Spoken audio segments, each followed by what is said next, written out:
কাল খুব সকাল সকালই রওনা হবেন ওরা। জানি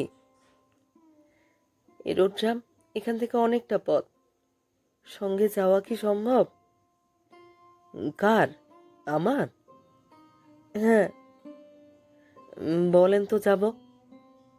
না বললে যাব না। যদি পথে কোনো বিপদ হয়? এখন আর কি করে বলি আমি রক্ষা করতে পারবো? জাহাঙ্গীর অস্থির ভঙ্গিতে একটু হাঁটল, অস্থির গলায় বলল,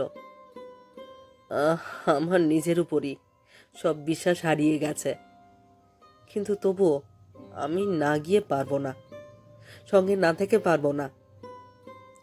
বলতে বলতে তার গলা বন্ধ হয়ে এলো। অনেক ধন্যবাদ। আপনি বসুন না। বসতে আসিনি, একটু বসুন। ম্যাক্ত হলো জাহাঙ্গীর। সহসা ক্ষুব্ধতায় যেন ফেটে গেল রাধা।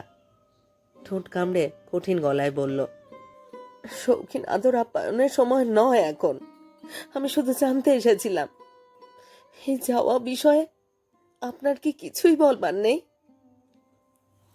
অসহায় আহত প্রাণীর মতো মুখ নামিয়ে জাহাঙ্গীর বলল, কি বলবো বলুন। আজ ঠিক দুপুর 2টায় প্রকাশিত হচ্ছে প্রতিভা বসুর লেখা গল্প 2 নাম 1 সুর। ভীষণ মর্মস্পর্শী একটি প্রেম কাহিনী। এই গল্প একটি কালোজয়ী প্রেমের গল্প হতে পারত।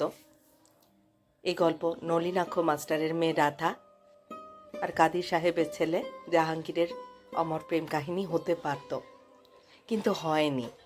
সেই সময়কার উত্তাল দেশভাগের লড়াই আর দুটি পৃথক ধর্মের বিভিন্নতা দুটি তরুণ হৃদয়কে, দুটি নবীন প্রাণকে, একটি নিষ্পাপ প্রেমকে হত্যা করেছিল, মথিত করেছিল।